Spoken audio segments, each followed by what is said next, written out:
Ladies and gentlemen, we are back. Sayed and I have been talking about American fractured democracy, all the factors which have affected our democracy, mostly adversely, sometimes very few times favorably as well, but mostly it has affected people's lives adversely as we went on. We've talked about so many factors, from oligarchy to concentration of wealth to corporate welfare to supporting foreign countries. Today, we are going to talk about a very interesting and hot running story as we speak. This is about the latest mayoral race in New York and how it affected the entire world and our country's politics, especially. It has brought so many interesting points, and every political pundit, every political stakeholder, and most all citizens, especially in New York and similar places, have been talking about that. Zoran Kwame Mamdani, a fairly unknown congressman from the New York Congress. It was his first term. He decided to run for New York mayor against the heavyweights like the incumbent Eric Adams, the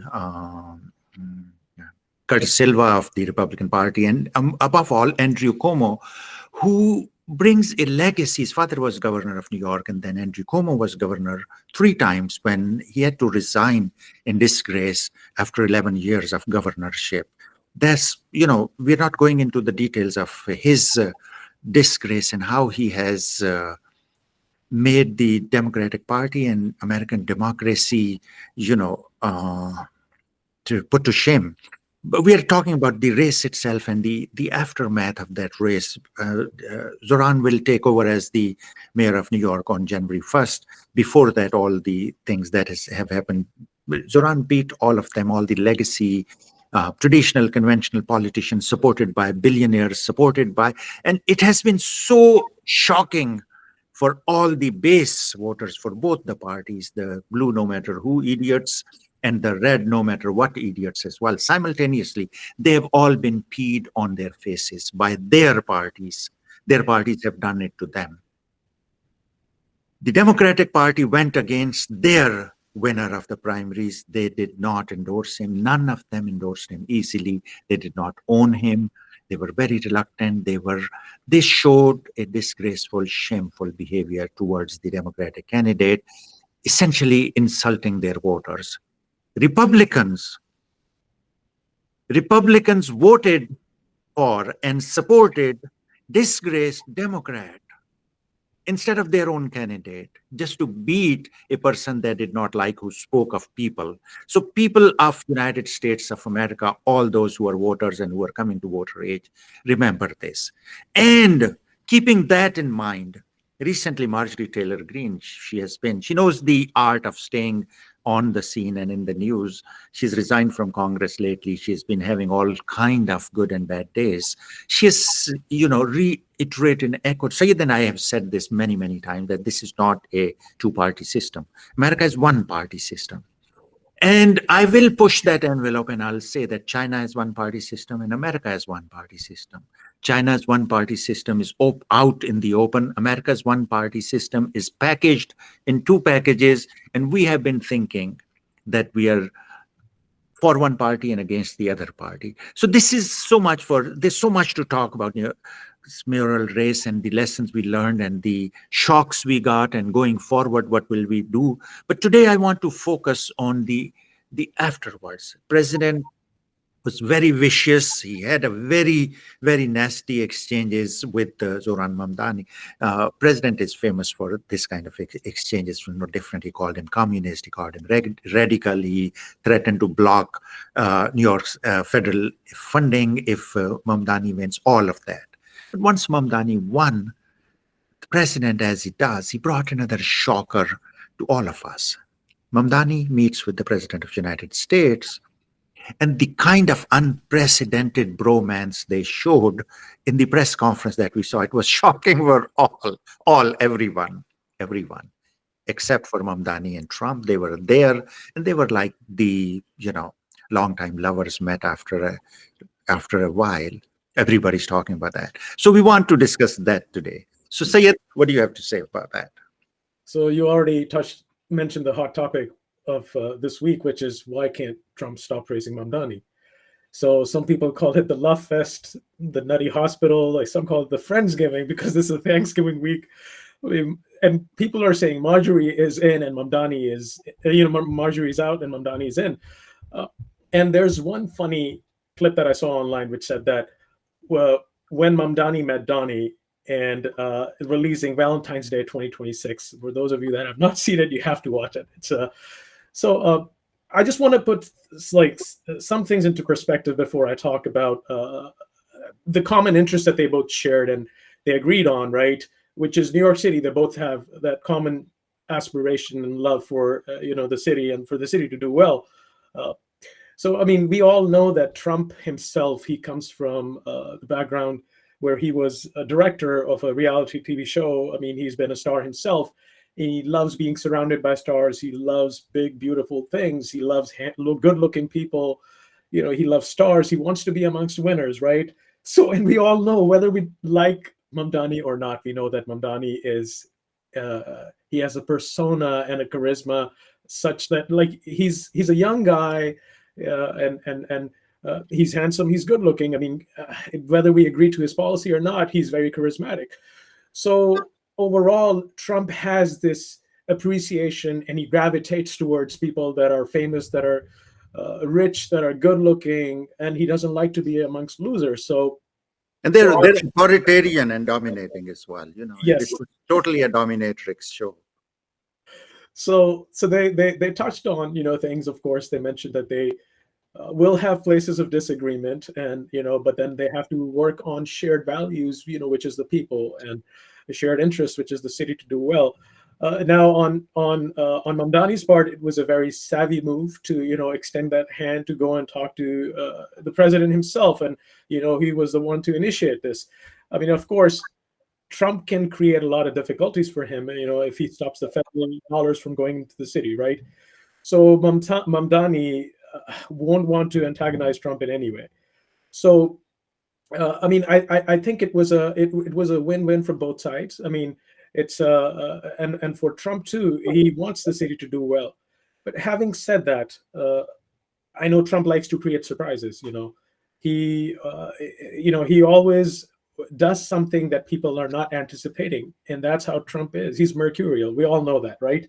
So now, Ziad, going forward, yeah, well, you're talking about drama, and you're talking about reality shows. It reminds me of Bollywood and a lot of Hollywood rom-coms or chick flicks where they first have furious fight and they fall in deeply for head over heels for each other. That's how it seemed like from the get-go. But I'll tell you two things. Number one, Mamdani did what he had to do. Mamdani had to do that. Trump did not have to do it. What Trump did is very, very, truly, genuinely shocking.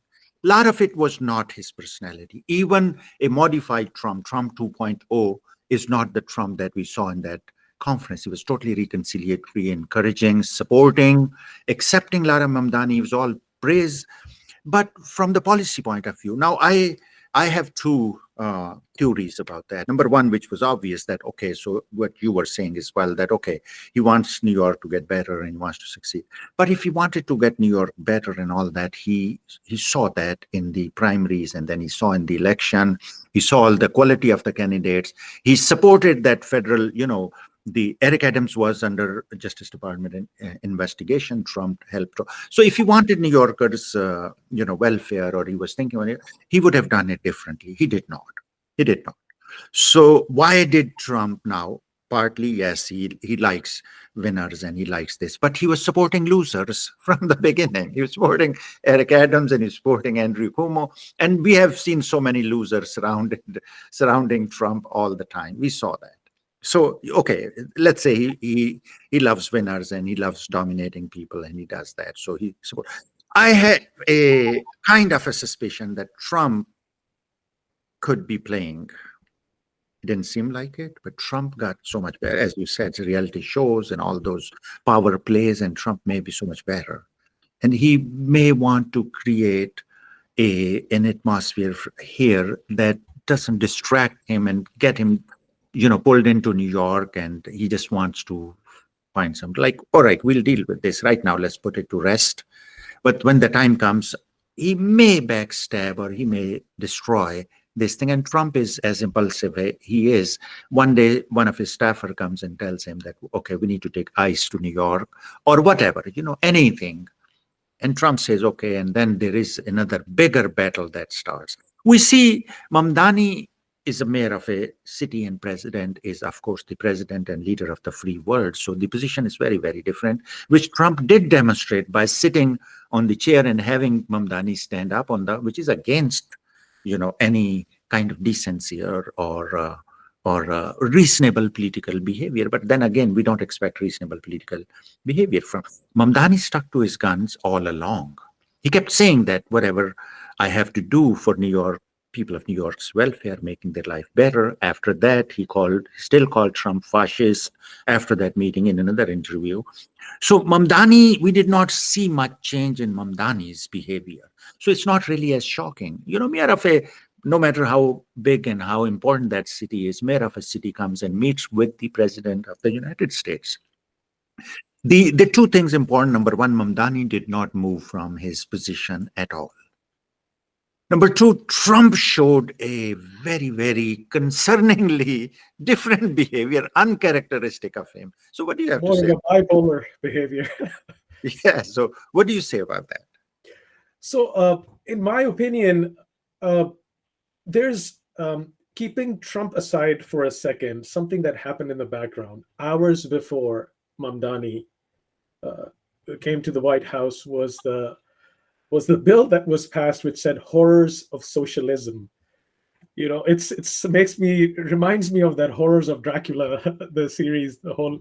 So that bill that was passed by the so-called uni-party system in America, it was amazing to see how incredibly fast it went through voting on the House, whereas some really important issues that get dragged on the floor for a very long time, and those bills regarding those issues, like for stopping wars or genocides overseas, or taxpayers' dollars being dumped outside in other countries to wage more wars, like issues like those, and the bills that are concerning those issues never get passed. But this bill, especially when we came out of an unprecedentedly long and tenacious shutdown of the government. This has never happened.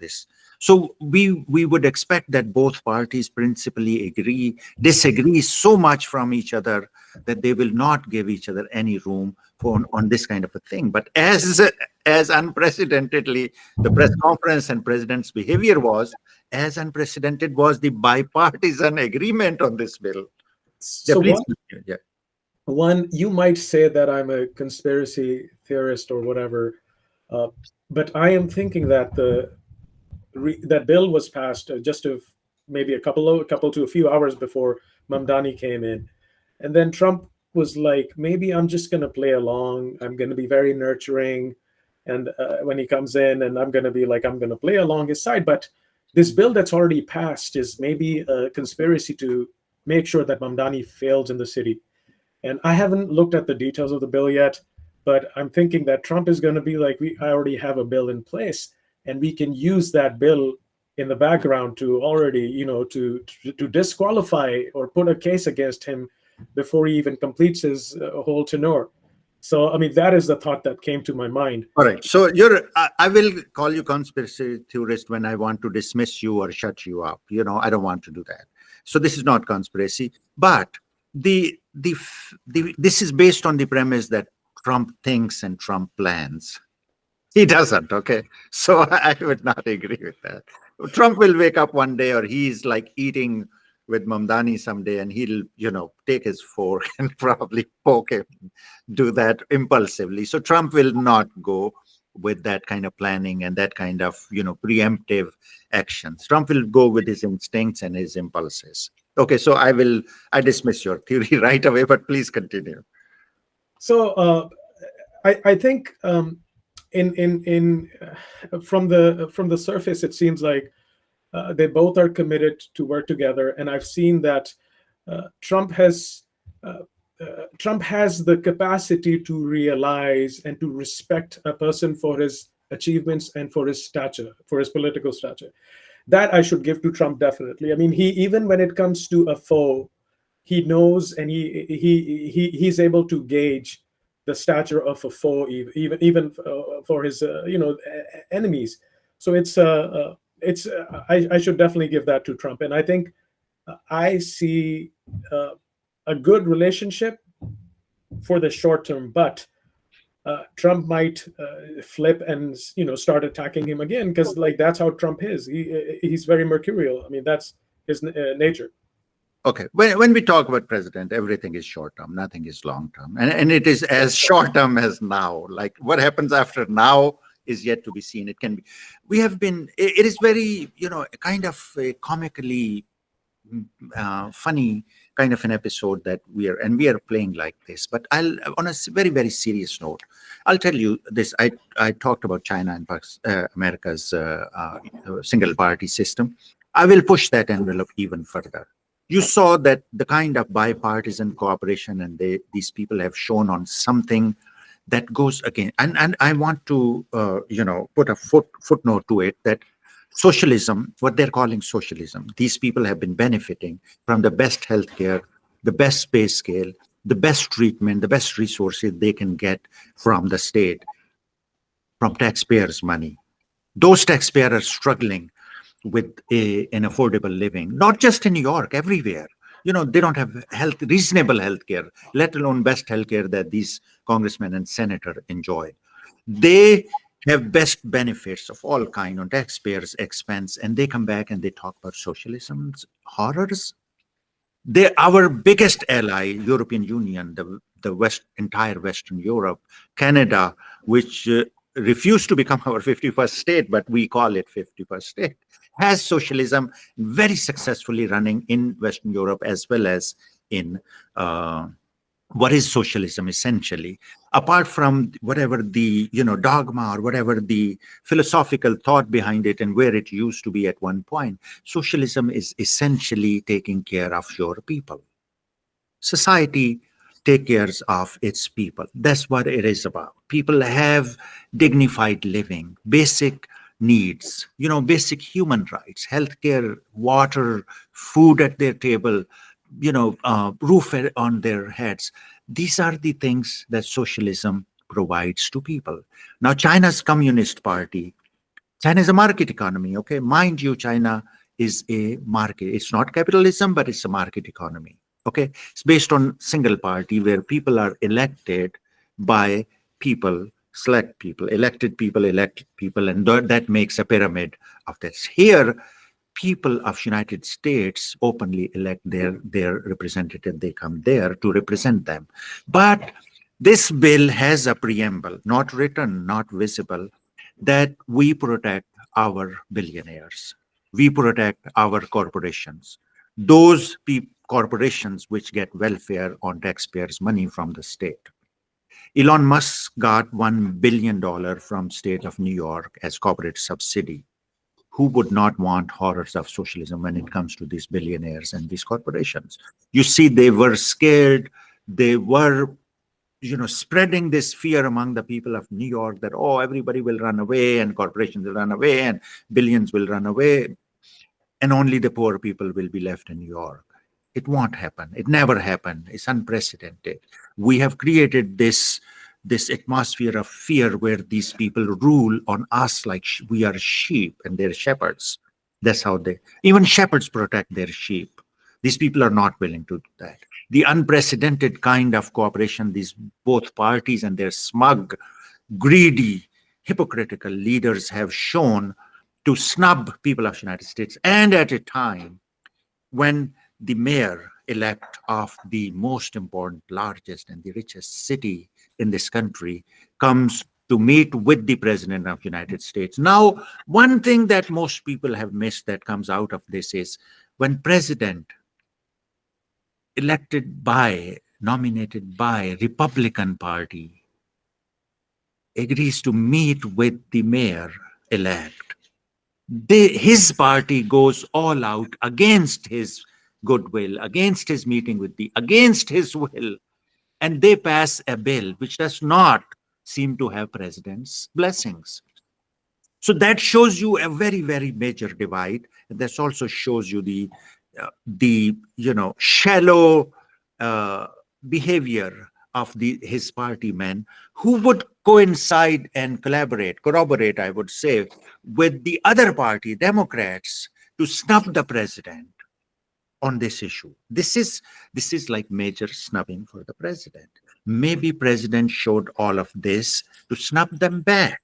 Maybe he did this like, okay, if you're going to do that, then watch me doing this. And I welcome that. I welcome president standing up for people for a change. He won on that affordability promise. People of New York and elsewhere voted, the entire MAGA clan, apart from the noise and rhetoric that you may see.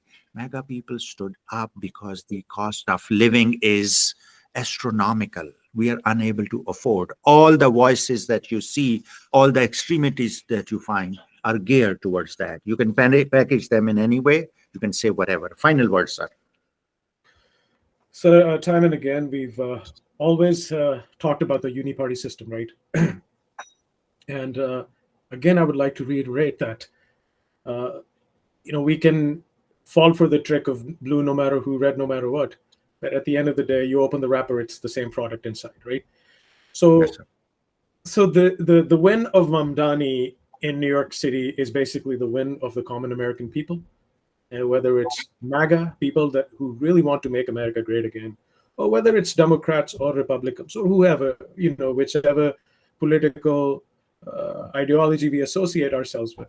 So the win of Mamdani is the win of the people. Now, the political industrial complex and the military industrial complex that MTG talked about, basically these both sides of the table and these that the bill they passed, which was very it was at a very rapid pace. I mean, things don't move this fast in Congress. So what I see is that at the end of the day, I think we as Americans, we need to really put our heads down and think that these people that are sitting in the House, in the Congress, in the Senate, are they really protecting the American or the MAGA interests, the real MAGA interest, or they're protecting the interests of the political industrial complex and the military industrial complex and the oligarchs? And that's all I have to say. Thank you. My wrap up is that this bill and this meeting are going to play a very, very significant role, very important role for political scientists, for political students, for all the people who are affected by this system. In any civilized, reasonable, informed democracy, voters would take a very, very serious offense of that from both parties. I want third, fourth, and fifth forces rise now, not from within the parties, but from outside, which people like Bernie Sanders and all those outliers, Trump, all of those should support those forces. They should now is the time. Millennials don't want, Gen Zers don't want these two stupid parties to keep doing what they have been doing. Third force rise now, fourth force rise now. Bernie Sanders, Trump, Jill Stein, all of you get together, regardless of your ideology, regardless of what you believe, just to defeat the status quo and the system that is in place, what you call political industrial complex. Political military industrial complex is one complex. They all support each other. Like we made FDA, food and drug, they support each other. Food gets people sick and drug makes money from both. Both of them are rich because of that. So political, industrial, military complex, they make money from each other. I'm glad the voices are coming out. Marjorie spoke now, Tucker Carlson speaks, Candace Owens speaks, Megyn Kelly speaks. They have started speaking about all this exploitation of people, and we, the people, must do too. Thank you very much. We will return. Please give us your comments, give us your suggestions. You want to participate, please let us know. Thank you very much. Thank you, Syed. We will meet again. Thank you.